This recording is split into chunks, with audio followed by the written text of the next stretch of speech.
Alright, so solving equations in rational form. In this case here, we started seeing the word rational coming into play, and when we see rational, I think a safe bet for you to kind of keep in the back of your head would be is that if you're in rational form, you're a fraction, or you can be a fraction. The actual definition of rational is a little more complicated than just it's a fraction, but that's a great way to kind of create a foundation. So we take a look at these guys and we see, oh, well, I've got denominators, and what rationalizing an equation means to get rid of those denominators. And so we start off this thing and we look for your least common denominator. And now we're not going to subtract these. We're not going to actually, do an addition or subtraction problem here, but we're going to look for that least common denominator, and then we're going to multiply everybody in this equation by that denominator. So in this particular case, our least common denominator, our expressions that we can multiply by that will eliminate those denominators are 3x plus 2 and x minus 2.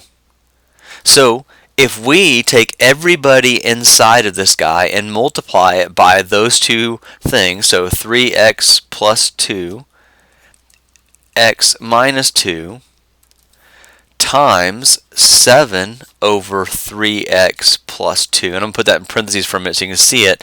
What would happen, I got more to go, but I'm just going to go ahead and stop right here. What happens at this point is that I have a 3x plus 2 on top and a 3x plus 2 on the bottom, and those guys cancel. We move along, minus, and we do the same thing. We do 3x plus 2 times x minus 2 times 1 over x minus 2.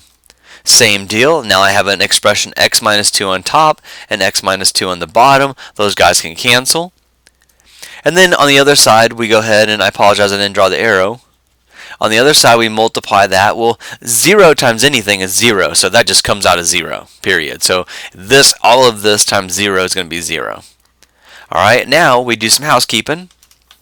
And right here, we get 7 x minus 2 over 3, our denominator's gone, whoa. So what's left on top is I have 7 and x minus 2. Over here I have 3x plus 2 and 1. So this would be minus 1 times 3x plus 2 equals 0. And now I'm ready to solve. Okay, this would be considered a linear equation. So when we have a linear equation, we see that our exponents are of the first degree. So either way, the point of this problem is that this time is we're going to get all of our x's on one side and all of our numbers on the other. But before we get there, we're going to have to do a little bit of combining like term or distributive property and combining like terms. So we distribute, we get 7x minus 14. We distribute minus 3x minus 2 is equal to 0. We combine like terms, a positive 7 and a negative 3, that's 4x.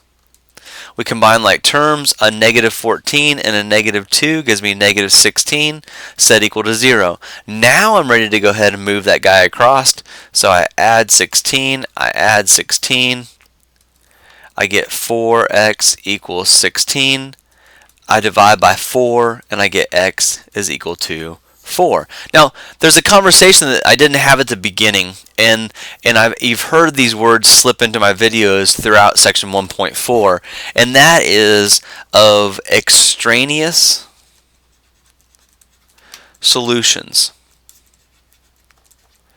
And an extraneous solution is a solution that basically does not make it messes up the equation. It causes something bad to happen. And obviously that's not mathematical terms. And so when you look for extraneous solutions, that's when you do your check. But more importantly, the check that we're worried about is that if I plug this in my denominator, so if I did 7 over 3 times 4 plus 2, minus 1 over 4 minus 2 is equal to 0, not only do I want to check to see that the answer works, but I also want to make sure that my denominator does not turn into a 0. I want to make sure that this does not turn into a 0, because remember, if that happens, then we have a situation where we have an undefined equation, which therefore means that we have an extraneous solution. So I'm pulling up my calculator here so we can test some stuff out and make sure.